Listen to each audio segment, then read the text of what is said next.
Thank you so much for the opportunity to go now into the business of the conversation by actually having our first panel, which I am honored to invite to the stage. So I hope they are all here.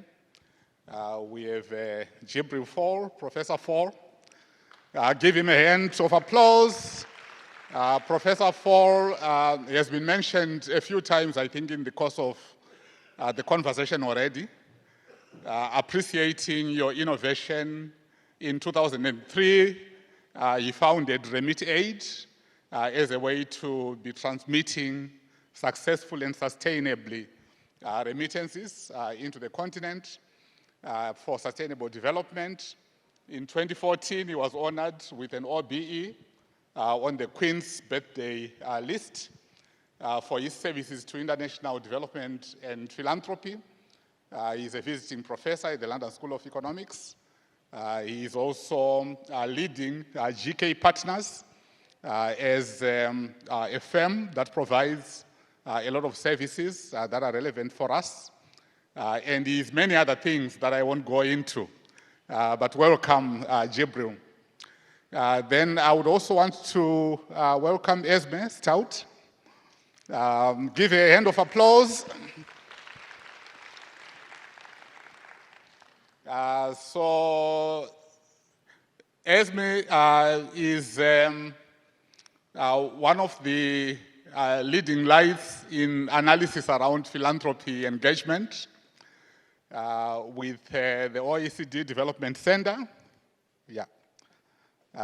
And in that, part of what Esme does is engage with conversations and bridging conversations of domestic foundations and cross-border foundations.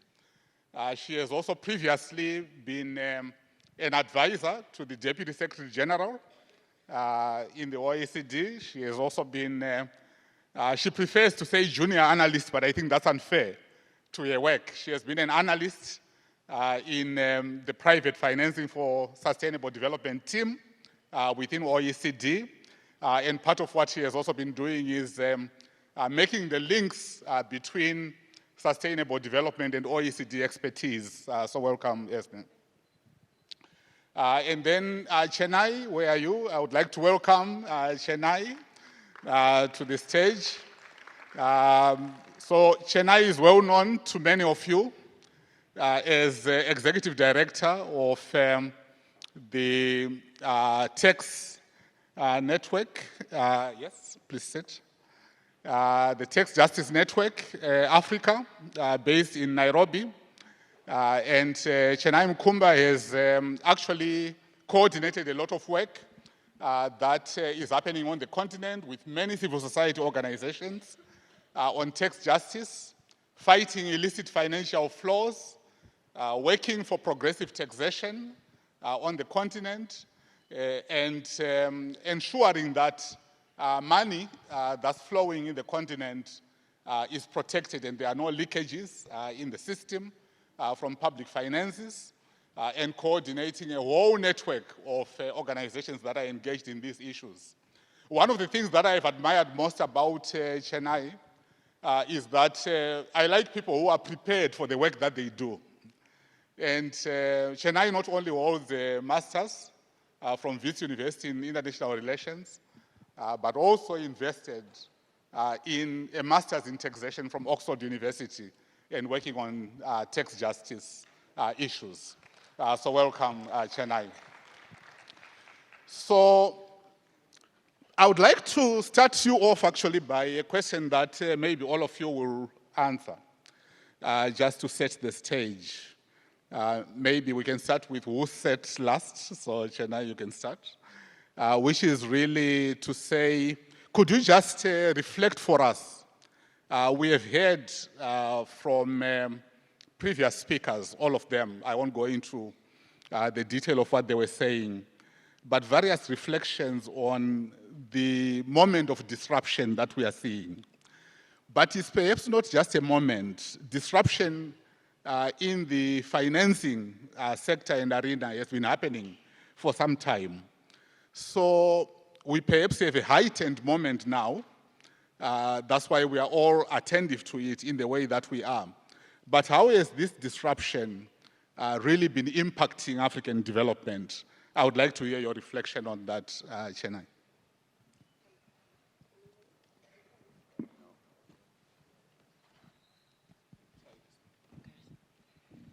Hello, there we go. Good afternoon, everybody. It's a real pleasure to be able to, I think, be part of this really great panel. As was mentioned, my name is Chenai, and I work with an institution called Tax Justice Network Africa, which really preoccupies itself with the work of how to promote domestic resource mobilization on the continent. But not just how to do so, but essentially ensuring that it's done in a progressive manner, so that those who have the higher taxable capacity are the ones that are contributing most to the way in which we're generating this revenue, in order to make sure that we don't see the burden placed particularly on ordinary citizens or the most vulnerable in our societies. So in terms of the way the current context has been impacting our work and also the continent as a whole, one of the things I think you just alluded to now is that we find ourselves really at a heightened moment, but at a moment that had been heading in this direction for a while. So right now, when you think about the conversation around overseas development assistance, there has indeed been a significant cut. And we're seeing a significant cut, particularly from resources that were supporting, I think Didi had mentioned in her remarks, our health sector and other crucial sectors within our economies. And seeing that redirected, for example, to militarism, particularly within the global north. But if you take a look at the trend, this is really nothing new. In fact, we've been seeing a decline over the past 10 to 15 years with regards to overseas development assistance to global south countries, to developing countries. All we're seeing now is a shock that essentially is exacerbating what was already an existing feature. I think for us, it presents us with an opportunity. As I mentioned earlier, we focus on domestic resource mobilization because ideally we are of the view that resources that are generated domestically are really the most sustainable form of financing, and it's an opportunity for us to lean into that. One of the statistics that is not often known, but something that Ndidi also alluded to, is the fact that us as a continent are losing significantly much more resources than we've been receiving in terms of overseas development assistance. Ndidi mentioned that in terms of illicit financial flows as a continent, we're losing close to $90 billion. This is almost double the amount of money that we've been receiving in terms of overseas development assistance over the years. So really what those numbers indicate is that if we were to find a way to plug all of the different loopholes through which we're losing resources as a continent, quite frankly, we wouldn't actually even need to be dependent on overseas development assistance. We are already generating these financial resources within the continent. And so it's an opportunity for us to look at what are some of those gaps that already exist that are essentially resulting in us funneling resources out of the continent that will enable us to essentially be the ones that are investing into our own sectors and becoming those that are responsible for our own growth. Thank you so much, Chenai. So I'll get this from you again. So thank you so much. So if, Esme, you can come in maybe on the same question. I hope your mic is working. You could use this. If I can borrow yours, thank you. So hello, everyone. It's an absolute pleasure to be here on behalf of the OECD. So I work for the network of foundations working for development based at the OECD Development Center, which brings together OECD countries and non-OECD countries together on an equal footing basis. But maybe just to contextualize some of the other speakers' remarks, I'm going to draw on some of the most recent findings from the Development Cooperation Directorate, who monitors and evaluates official development assistance.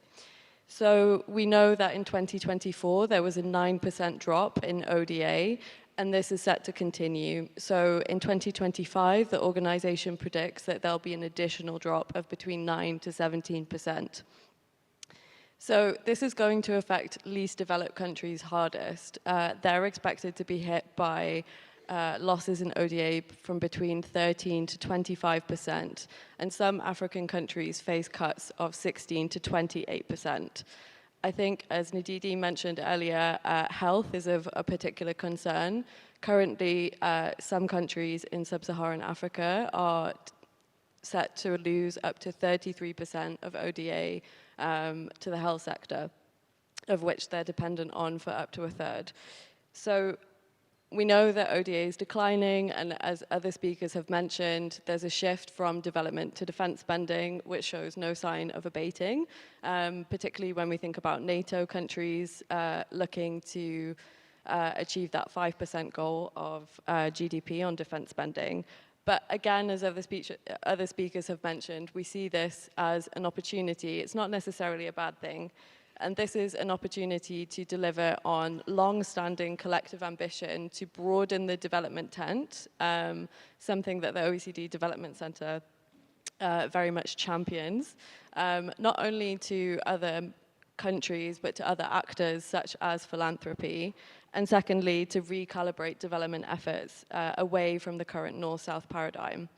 So at NetForward, the network of foundations working for development, we collect data on philanthropic flows and we map them one-to-one with ODA using the same purpose codes. So we know from preliminary analysis of our upcoming report, Private Philanthropy for Development, that philanthropy contributes $53 billion from 2020 to 2024. This is probably an underestimate, but it's based on the organizations that report their financial and organizational data to us. Of this, interestingly, we can see that Africa received up to 18 billion US dollars, so up to 35% of that total number. And again, this likely underestimates the true value because it doesn't cover all domestic philanthropic flows. But we can see that some of the largest recipients of this are Ethiopia, Kenya, and Nigeria.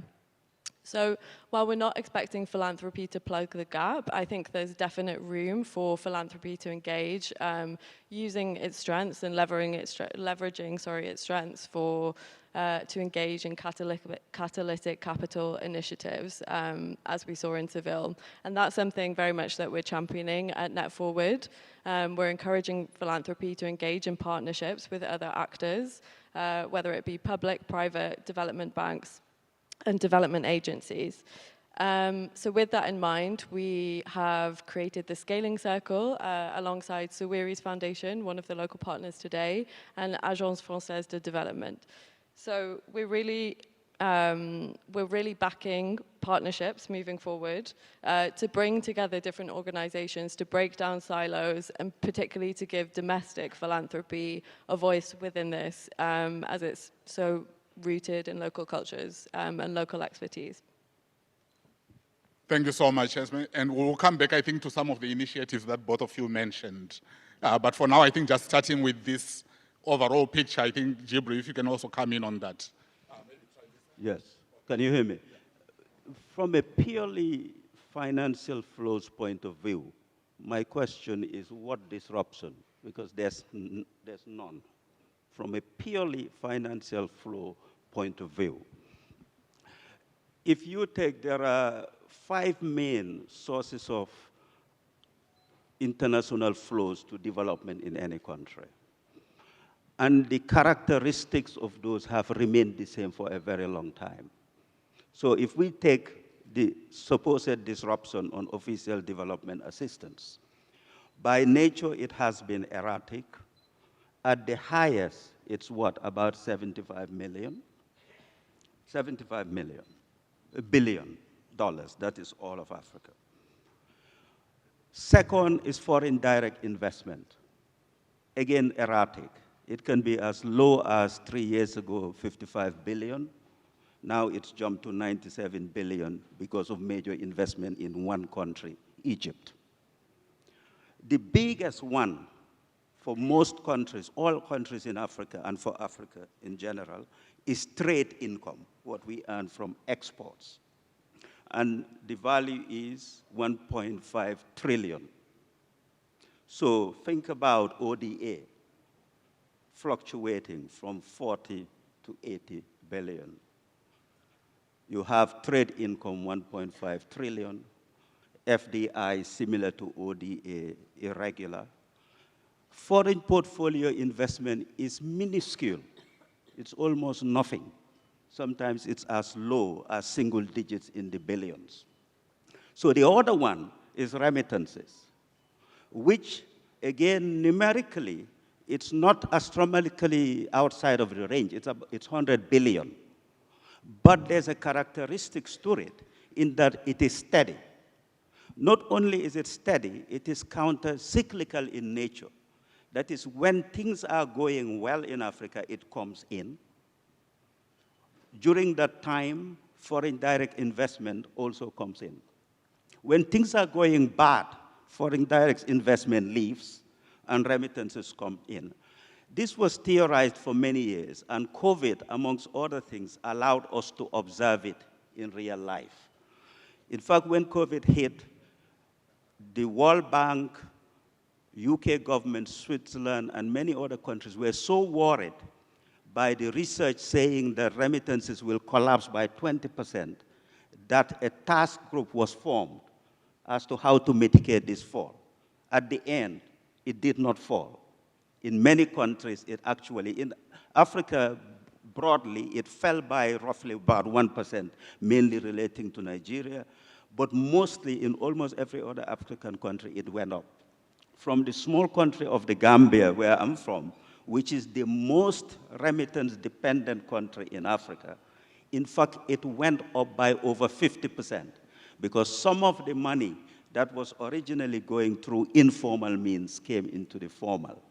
So within that context, that ODA, which is supposedly the area of crisis, first numerically, it is small, very, very, very small. But why is it feel like it's a huge thing? Because what we've seen is what I call a spectacular bonfire on solidarity. Effectively, it's not a lot of money, but the people who've caught it have found where it would make the most pain, and they caught it there. That's why it sounds that big. And the thinking, again, I'm from the United Kingdom, that's where I live. We've absolutely slashed the aid budget. For what reason? To increase the defense budget. The defense for what? Our new enemy is Russia. And yet we are sitting in the United Kingdom on billions of dollars of Russian money, which is frozen. Why don't we use that money and fight our enemy rather than target the most vulnerable? In the small money we give them, we find where it's most painful and we cut it there. That is the only reason why it's so painful to us. It's not the numbers, it's where they're cutting it. Thanks, Gibril. I also appreciate that you are disrupting the question itself about disruptions. So you are saying maybe let's actually be very precise here about what has been disrupted. And let's actually see the breakdown of what has been coming into the continent, how it comes in, and what is actually disrupted. So just taking it from there, I think all of you have spoken about these dimensions of sort of emerging models that are African-led that we are actually seeing. I think you have referenced them. But I think it would be good to just zero down in a very specific way on what you are seeing as African-led models that could replace, that perhaps are replacing in some cases, just from where you ended now, Gibril, what we are seeing as volatile external aid. So if you can start us on that, Chenai, and then I'll come to Gibril, just on that question. Let's just give Chenai your mic, yeah. Yeah, so I think one of the solutions or one of the processes that is underway to promote domestic resource mobilization that is Africa-led is a conversation that is being spearheaded by the Africa group at the UN. And really what that process is supposed to do is currently contribute to the reform of the global financial architecture, beginning with the discussion on how to reform the global tax system. And what the Africa group is calling for is a shift from where decisions are made with regards to the global tax system from the OECD to the United Nations, where each African country, well, rather every single country has a voice and a say with regards to the rules that will govern the global tax system. And the thinking behind that is because our current global financial architecture, and specifically our current global tax system, was developed at a time when many of our African countries weren't even in existence at the time. And so as you can imagine, there is a significant bias in the way those rules have been developed. And so right now there's a discussion about how can we have conversations about shifting taxing rights, because at present the rules currently benefit the countries where companies are headquartered rather than where companies are extracting resources from. So a conversation about fair allocation of taxing rights is one of the things that's currently at the table. There's also a discussion about now when you think about the digital economy, the current tax rules are framed in such a way that a country, not a country, but rather a company needs to have physical presence in a country in order for it to have taxing rights. But when you think about many of these current digital economy players, they are extracting resources or rather generating profits in countries where they have no physical presence, right? So what are the kind of rules that we need to put in place to ensure that, for example, even though Netflix might not have an office in country X, that country where there are customers that are contributing to its profit base can also benefit. So there is essentially an incredible charge that's being pioneered by the Africa Group to shift where those rules are made to the United Nations so that they can actually contribute to those discussions and address some of the biases that currently exist. As you can imagine, there's a lot of pushback that's at place because you're really pushing back against systems and structures that have been in place for many, many years. And you're dealing with money, right? But I think for me, it really shows one of the efforts that's underway, that's being championed and pushed by Africans, by the Global South, to really start to restructure and transform a system that's really set up to not work in our favor. Thank you, Chenai. So same question, Gibril. Emerging African-led models. Yes, so... what's the typology? Yes. Show us. The one I would talk about is Remit Aid, which is what we've launched during the United Nations 4th International Conference on Financing for Development in Seville 2 weeks ago. And that is how to use effectively remittance might funding to unlock what we're calling remitter micro-contributions. Now, just a point about diaspora finance and where remittances and philanthropy sits. There are 4 main types of diaspora finance. The one that's best known and best studied is remittances. And we know formally the ones that are counted by the bean counters, confirmed, verified, coming to Africa is the 100 billion.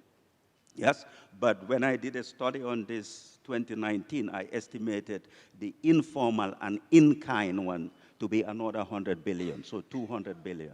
In-kind meaning somebody, my niece wants to set up a business, I'm supporting her, I give her cash 1,000, that's counted, and I buy her a laptop, and I give her a laptop. So you have that remittances. Then you have diaspora direct investment, people who send money or go there to set up a business which they have managerial influence in, directly involved. There's diaspora portfolio investment, where I buy treasury bonds or other corporate structures, regulated structures. Then there's diaspora philanthropy. That is, I support communities, people I don't know. Remittances, I support people I know, friends and family. Philanthropy, I support people I don't know. So what we're doing in remittances is sort of one possible solution in 3 parts. One, of that 100 billion that comes to Africa, at no point is a remitter invited to make a donation, a philanthropic contribution of $1 or 1 cent or 50 cents, politely or impolitely. Nobody ever asks. So that whole pool of micro contributions from remitters, the diaspora, is totally untapped. We want to unlock that. And we think in 10 years' time, that's $1 billion a year, possibly. So 1% of that. How do you unlock that? We're saying to donor countries and partner countries to make similar contribution of match funding up to $1 billion a year for 10 years. That would be used to unlock, to do all of the activities you need to then encourage the small micro contributions of $1 that you pool. So that's one part of it. But just two other elements to it. By the way, we have a brochure of it. It's out there. I think it's out in, or in the seats somewhere. That 80% of the funds that would be collected would be endowed into a remit aid and perpetual endowment fund that would be invested here in Africa. So it is working within the economy. And the income generated over years would be hundreds of millions, which then would be given to a trust. So you then have a new continent-wide trust fund that every year earns millions, if not hundreds of millions, to disburse it. And some of the ideas we have on how to do philanthropy, how to try different ways of giving, all of that we would have the chance to do it because we have a new continental fund. And the donors who are helping us with the match funding, they would exit. It's 10 years. After 10 years, they go. Because by that time, we would be raising $1 billion a year, and we would be earning from the capital. Thank you. Thank you so much, Gibril. And Esme, do you want to add on the same question? Thank you. I think I'll approach it in a slightly different way, kind of going back to the data point. So just building on what I was saying before about partnerships. So we do actually have data on philanthropies engaging in partnerships with other actors. So Convergence's database on blended finance, for example, shows that 18% of all blended finance transactions since 2014 have had at least one foundation involved annually. But again, what's missing is domestic philanthropy. So we need more and better examples of how domestic philanthropy can contribute, initiatives that domestic philanthropy is piloting. We also need organizations to report data to work together with organizations like the OECD, because we want to ensure essentially that we don't end up in a situation where cross-border foundations or international donors where they are remaining engaged come up with parallel systems that don't take into account innovations that have already been championed by local actors. On remittances and domestic mobilization, this is also something that we're going to be looking at our own Net Forward Africa Philanthropy Day in November. So building on the discussions that we're having here, that's going to be a space to bring together cross-border foundations with domestic philanthropy, together with public policymakers, development agencies, development banks, again, to talk about these initiatives, to spotlight them, and actually to amplify those existing and ensure that they are sustainable financially long-term. Thank you, Esme. And so I think it's clear that there are things that are emerging, that are African-led. It's clear that there are also things that we need to do that include data and other dimensions that we are talking about.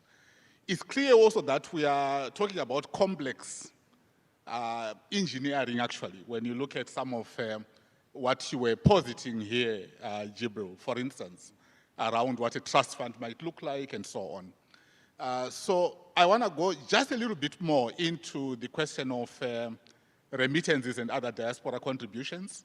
And this is specifically for you, Gibril. I know there is a lot there, but if you can just unpack for us a little bit more to get a clear sense of how these might be used. I mean, you have consulted for the African Union in terms of innovation, supporting these sorts of issues. How might these be used in a manner that actually might optimize towards sustainable development and financing and impact on the continent? So if you can speak to that briefly. Yeah, thank you very much. There are very many other innovations around remittances. But today, of course, we're just speaking about the one on leveraging it, linking it to philanthropy. There are other innovations, for example, on using diaspora savings, the ones that are not coming, to attract them into investments in Africa. But if you take this remit aid model, you imagine that this is now $1 billion that we are not collecting. And studies have shown, independent studies in Europe and America, shown that migrants who remit money are more likely than average to donate to other charities. So if you show them what their $1 contribution can do, the chances are they would contribute. So the endowment fund is a very important element because the challenges civil society, social enterprises always find is where do you find the capital and the fund? And there isn't enough money. So there is need for new philanthropic funds.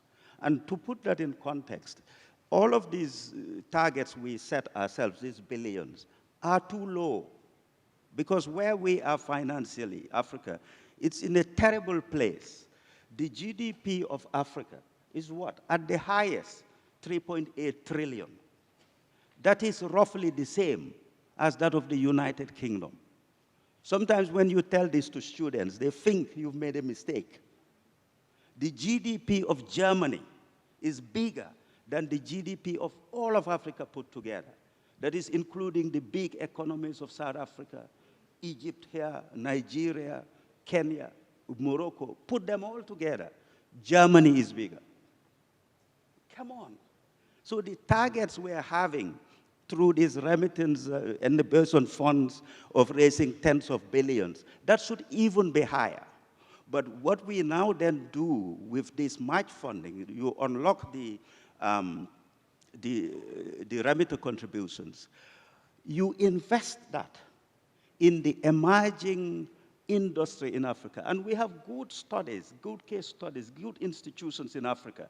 The banking institutions have been doing brilliantly in investing in different parts of the economy. Egypt here hosts Afrexim Bank, which have grown exponentially. And Afrexim Bank was caused, the creation of Afrexim Bank was caused by the African Union. So on this project, we went to the African Union, not because it is the institution for operational excellence. It is not. But it is the only continental body we have. And certain things we must not do as countries and just regions. We must do as a continent. And African Union and its predecessor have been successful in certain things, that in causing good things to be done. People forget it was the African Union that caused the creation of the African Development Bank and what it unlocked. And it was in 1992 they asked African Development Bank to create an import-export bank. And that was all they do. So what we've done with the Remit Aid is they've also endorsed the creation of this Pan-African platform to leverage remittances. Thank you, Gibril. Just building then on some of what I'm hearing now, I think there is, not just from you as a panel, but from our earlier speakers who were setting the tone, there is a dimension that continues to come up about where Africa is in the context of the overall multilateral reform conversations that include the disruptions that we are concerned about or that you said we should not necessarily see as disruptions that are happening in terms of multilateral financing, but also other conversations on multilateral reform. So what is being lost, Chenai? This is the question I want to ask you specifically. What do you think is being lost? You know, it could be economically, socially, politically, or otherwise. When Africa continues to not really go in step with various possibilities of multilateral reform, that includes some of the issues that we saw in the Faal meeting in Spain, the financing for development, that include broader questions around the architecture of tomorrow in terms of multilateralism, that include dimensions of the kinds of things that you three are talking about now. What do you think is lost and what does it feel and look like? Can you characterize it for us? Thank you for that question. I think it's a really important one. But I think before I speak, I just want to reiterate Prof's point about the fact that the amounts of money that we're talking about are actually not that large. Just the other day, I was reading an article, for those of you that are following the Trump and Epstein saga. I think the amount of money that Trump apparently transferred to Epstein actually amounts to about $1 billion as an individual, right? And those are the amounts of money that we're talking about here today. It's also the same amount of money that was the first capital installment for the new development bank, right? And so I think it's so important to think about the fact that these figures that we're talking about, while substantive in terms of the impact that they could have, from a monetary value comparatively are not that significant, but could have such a significant impact on our continent. So now, with regards to the question I think that you've just asked about multilateralism and our role in it and the potential implications, I think there's a number of different ways that you could layer this question.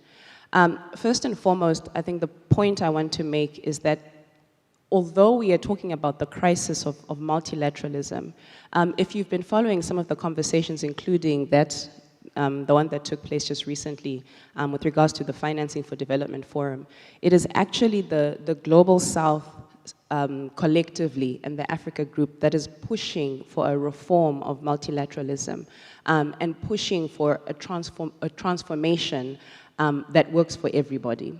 So whilst everybody is currently talking about the fact that it's no longer fit for purpose and we need to see a change, it's specifically the Global South, the African Group, that are working and proffering solutions that essentially work for everybody. And what's at stake if we don't see this kind of reform?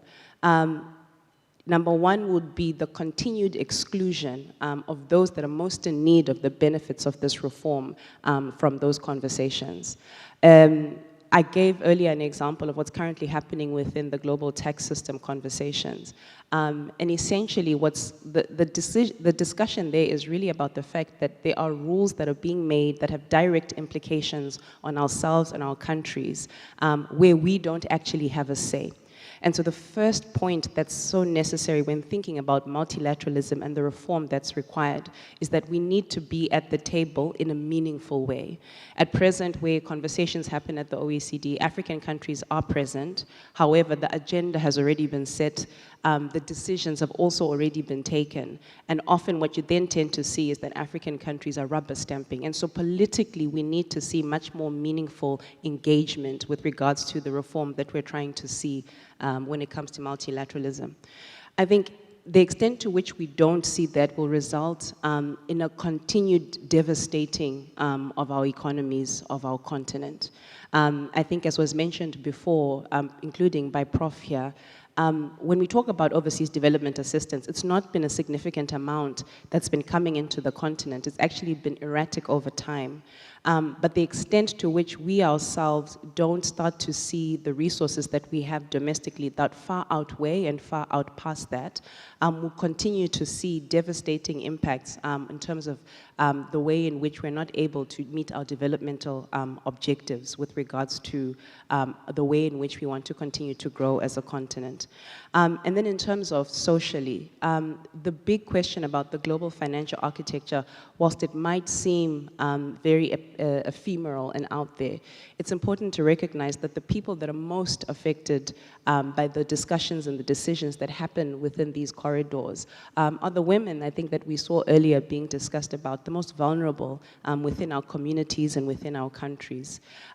These are essentially those the people within our countries, the people within within our continent that are essentially the ones that are most in need of the reform that's required so that we can invest in areas that are essentially most beneficial for them. I think that the last thing I want to contribute to with regards to this question is that when we think about illicit financial flows and the resources that are leaving our continent, these are resources that are already being generated within our economies. So even without increasing our tax rates or even increasing our tax bases, we have the monies within our economies. And so the conversation that we also need to be having in terms of how to enhance domestic resource mobilization is how to retain that. And a big part of that question is how to address the current loopholes that exist within the global financial system. Because unless we address those, we will continue to see a leaking of those resources. That's great. Thank you, Chenai. So I would like to ask my last question now. This one I will direct it to Esme and to Gibril. So you all mentioned variously the possibilities of unlocking potential within Africa. But also we know the importance of South-South cooperation beyond the continent.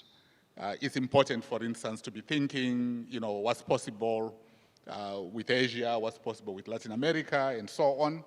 And of course, even in terms of intra-African collaboration itself, it's also important for us to think what exactly does it feel and look like, or must it feel and look like, if we are to unlock the potential of domestic resource mobilization, of engaging with the resources that are available on the continent, as you were just saying, Chenai now, in terms of what we are endowed with, and the monies that are already here, that we need to circulate more intentionally within the continent. So could you just summarize for us what your sense is of how South-South cooperation, but also partnerships, and intra-African collaboration can help really to unlock some of the possibilities of sustainable financing for the continent? Esme. Thank you.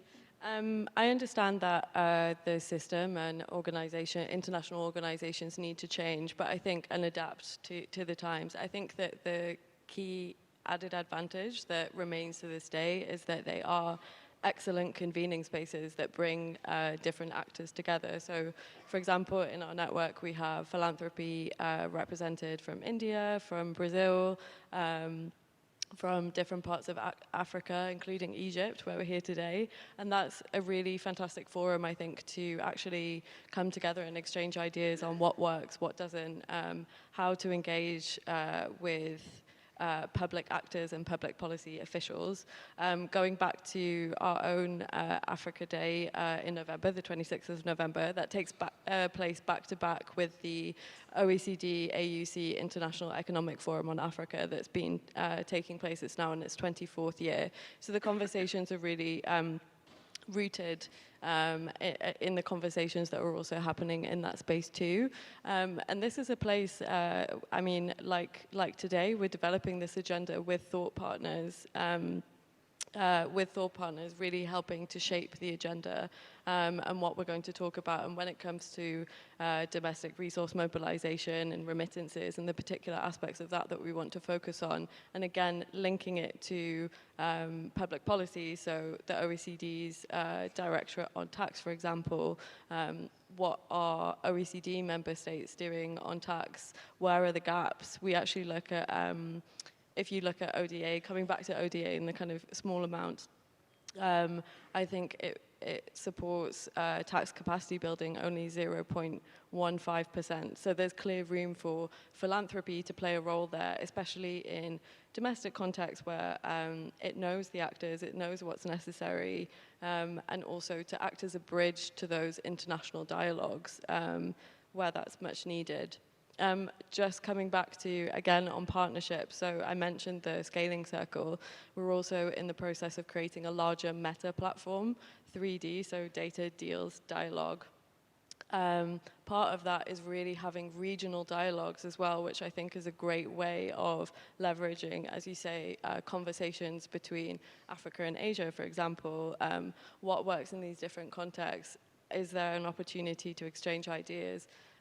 Maybe just the last point again, I know I've mentioned this again several times, but the importance of data, I think, is really, really critical, because we need the data to shape these conversations. We need to know where the gaps are, what more needs to be done, and how to scale that up.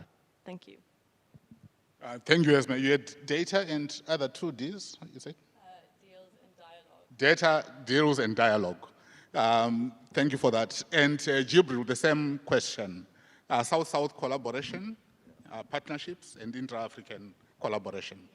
Yes, so for the remit aid we're doing, the remittance might funding countries we're talking about, it's not just Europe and North America. It includes other so-called global South countries like the Gulf, which have many migrants working there. And we're having discussions almost off the record that are very encouraging. That's a very important one. On the broader issue of South-South, or in this case, even intra-Africa collaboration, my view is the accusation that I put across in multilateralism, I think it's also true in Africa. We are, broadly speaking, over-principled and underperforming. So we spend all of these times on this broad principle, whereas the action is where we're failing. Take, for example, from politically sensitive issues to a visa, to mobile phone tariffs, to airline tariffs. What better neighborliness cooperation and unlocking financial regeneration than neighboring countries and regions having the same tariff for their mobile phones? It's been done in East Africa. Has any mobile phone companies collapsed for lack of money? No. Because in the medium and long term, it is better for everything and the cake will be bigger. So then you have two countries, Gambia and Senegal, neighbors, the same people, Lesotho and South Africa, then talking about what policies they would develop to allow them to lift that tariff. For God's sake, we're not serious. You can wake up and do it. When it comes to the problems we've been having with the visas, again, if the goods are moving, people are not moving. What sort of cooperation are we talking about? Whereby it's easier, north-south, in terms of visa, to get your visa to enter my country than my neighbor. What sort of policy are we talking about? It's whether you do it or you don't. It's as simple as that, yeah? And the countries that have opened it, the peril we imagine that would befall them hasn't befallen the ones who have done it. For a longest time, 4 African countries had open visa policy, no visa for anybody who carries an African passport. All of them small countries. Gambia, Benin, Seychelles, Rwanda had joined. Have they been overwhelmed by irregular poor migrants coming to subvert the country? No. And it won't happen. So for these things, to me, I'm not saying I'm against big policy discussions and multilateralism. For God's sake, I've written some of these things. I've been involved. I've wasted my time being involved in them. Yeah? But what I'm saying, the things that can give us a result, there is enough policy. All it lacks with will. And some of the countries with this overblown love for sovereignty, in my view, that, oh, I'm restricting visa to this country because they're not reciprocal. You do, if it's a good thing, you do not need reciprocity. And Rwanda, that's what they did. When they agreed, they just did it without reciprocity. Thank you. Thank you, Gibril. I think this has been great, really, listening to the three of you. Very educative as we go into the nuts and bolts of what might be, what could be unlocked, what are the current limitations in the system. In the 6 minutes that I have, I want to see if I can privilege 2 voices of any question that you might have for any of my 3 panelists, and then I'll give them the last word as we conclude. So I see Hakim here as a question. And if you want, you can use this mic so that we save time.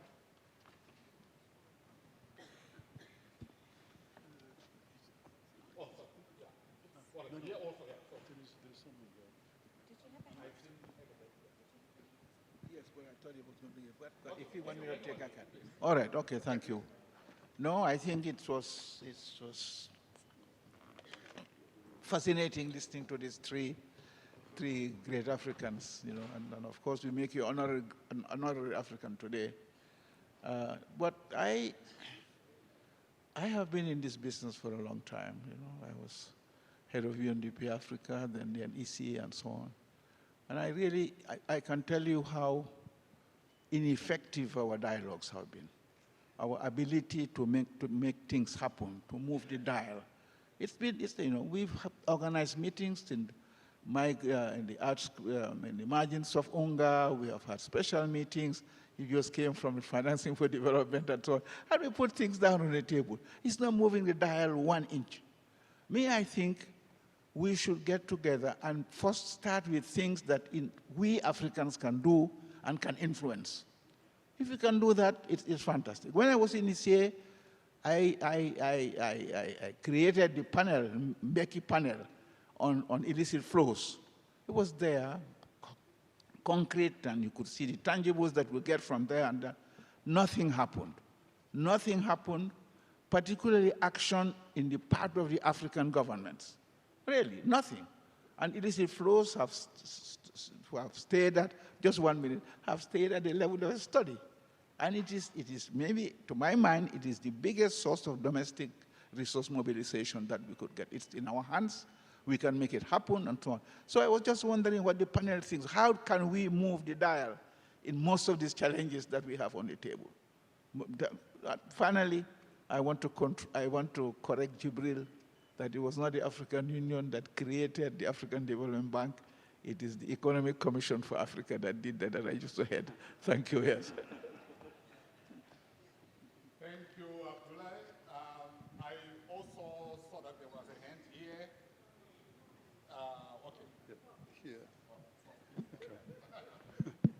Okay. Two comments. Philanthropy, when you look at the philanthropy pie everywhere in the world, deep pockets only contribute to 25 to 30%. The remaining are people like you and I, and maybe informal. Yet we insist on focusing on the 25% and ignoring the rest. Now I understand the difficulties, but it just doesn't make sense. This is the first. Now the second is a comment about the African Union. I mean, recently, Trump sort of forced a peace treaty between DRC and Rwanda. And you can actually smell cobalt in the thing. And wouldn't that be a role of African Union? So what are you talking about? I mean, for me, African Union is a failed entity, full stop. Like the Arab League, by the way, so they get offended. Thank you. Thank you so much. And then, because I two men, I think, allow me not to have one woman, if there is anybody who wants to come in. If none, then we can conclude. Was there a voice? Yeah? Okay.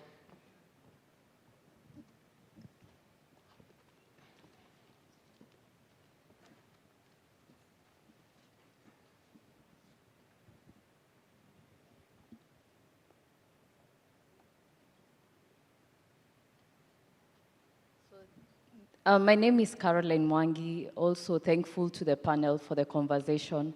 So I agree with Chenai about looking at how we can plug into how we are losing money. And then I also agree with Prof. Ali in terms of, as an individual, you know, before we even look at the big organizations, how are we losing resources that we can actually give into society? I have a big challenge, and this is something I've seen where I'm from, where we buy very high-end phones and, you know, high-end laptops, yeah, and all these. Some of us have 2 gadgets and all. But I want us to rethink how we do things. If we're going to transform Africa, do you really need those 2 phones, yeah? Why don't we think of investment? We were told it's, I think, what was her name? Sorry, I forgot. The lady who did the presentation, she said, it's no longer about benevolence, it's about investment. So before we get into buying very high-end electronics, let's think, how can I invest this money? How can I take it into, I don't know, treasury bills or something? So I think we need to stop playing catch-up with lifestyle living and think long-term. Thank you so much.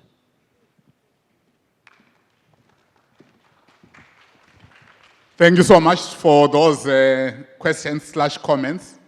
They were incredibly helpful. So I'll give the last word to the panel. I'll confine you to just 1 minute, literally, each. And as we conclude, I think it is clear that we saw a range of issues in this panel, which was about, and I had intentionally not gone into the details, rather than go straight into the panel at the beginning to save on time. But as we have been seeing, flowing from the conversations we had in the morning, this panel enabled us to see what exactly is happening with disruptions in the multilateral financing sector. And we also, of course, had a question about whether there are disruptions or whether this is not what we should be focusing on, including even the percentages that we should focus on within the wall of financial flows on the continent. And I think we heard how dimensions of data, dimensions of collaboration, of partnership, of engineering of particular products that are emerging, of multilateral collaboration and engagement within and beyond Africa are important for the future that we are looking for. One dimension that is extremely worrisome is to consider that it is not just quantity or the flows of financing that have been decreasing or that have been disrupted, if we accept the disruption thesis for a moment, but it is also the quality of aid itself that has been an issue. If you look, for instance, even beyond Africa, at conflict-affected states, fragile and conflict-affected states that are almost also at the same time the same kind of countries that are climate vulnerable. We found, for instance, as Oxfam, in 2023, if you look at the 2019 to 2020 data, you would see that per capita financing that goes to a conflict-affected state, for instance, would be at the level of $13.64, whereas to a non-conflict affected state, that is the same kind of vulnerability from a climate perspective, it would be $22.77, right? And if it was actually a country that was in real conflict at a material time, it would be $6.68. That's even further reduced. So the quality of financing that has been going into climate itself has been worrisome, for instance, from just that example. And we know how many countries within Africa are also conflict affected and fragile, if we accept that definition for a moment.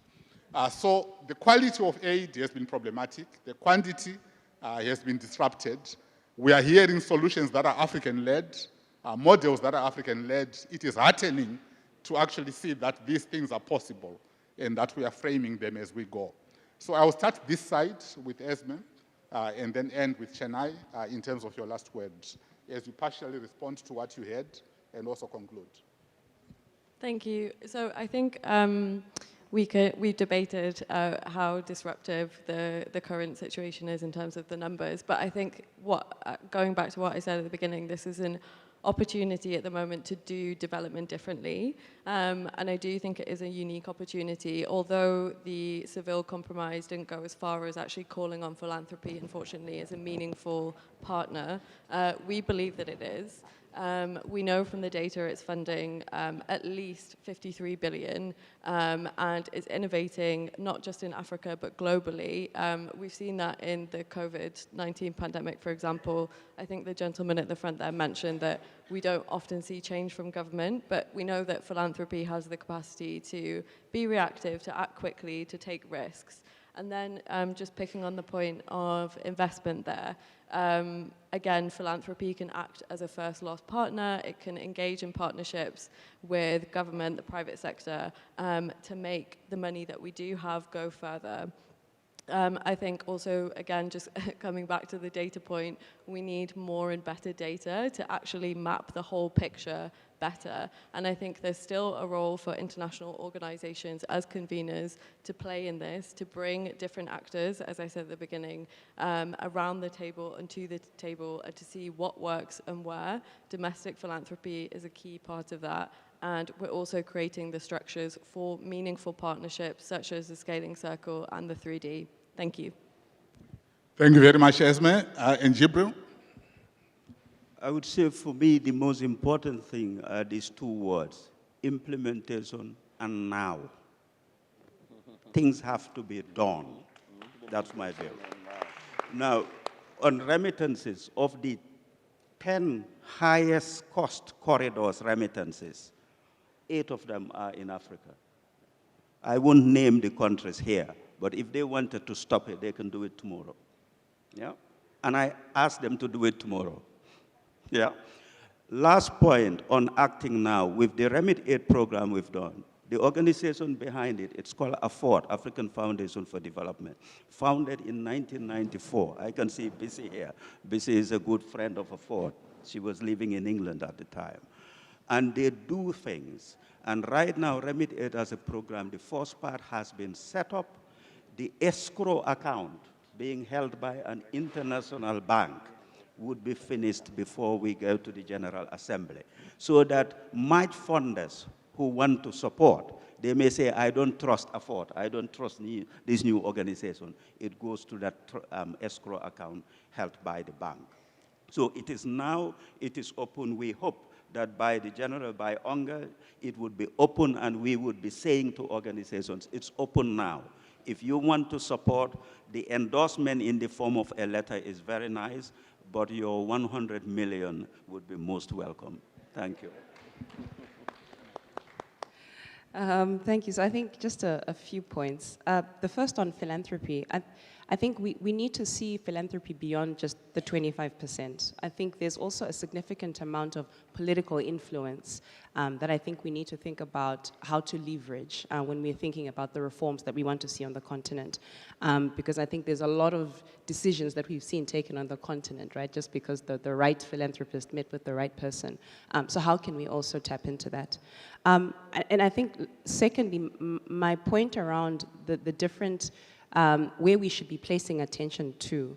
I have a good friend from the feminist movement who likes to say that, you know, we can walk and chew gum at the same time, right? And so I think whilst we absolutely need to be thinking about the domestic reforms and some of the even regional conversations we need to have that can really unleash a lot of the potential that we need to tackle, that we need to essentially look into. At the same time, we do need to be having these policy conversations. And the reason I say this is because the extent to which we address all of the national and regional issues that we've just discussed, we need to look into. Unless we also address some of the ecosystem conversations, it's really like pouring water into a sieve, right? Just the other day, I was reading an article that was based off of a publication that was shared at a conference in London. And what it said is that in 2022, Zambia lost $5 billion worth of money through tax abuse from a mining company. And this was at a time when some of you might recall, Zambia was actually in conversations about defaulting on its debt burden, right? $5 billion is money that, quite frankly, had Zambia been able to retain within its economy, wouldn't have had a need to have those discussions. But because we live within a society where we have these gaps, have these loopholes, it allows for those types of transfers to happen. So whilst, yes, we need to have conversations about the domestic and regional conversations, at the same time, we also need to ensure that we're leveraging the global conversations as well, because they're creating that environment.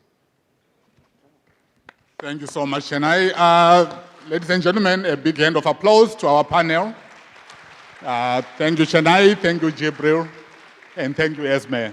Thank you so much. Can I please ask the panel to huddle for a group photo? And while they're standing together for a group photo, if we could please give Tawada a round of applause for his excellent moderation, please.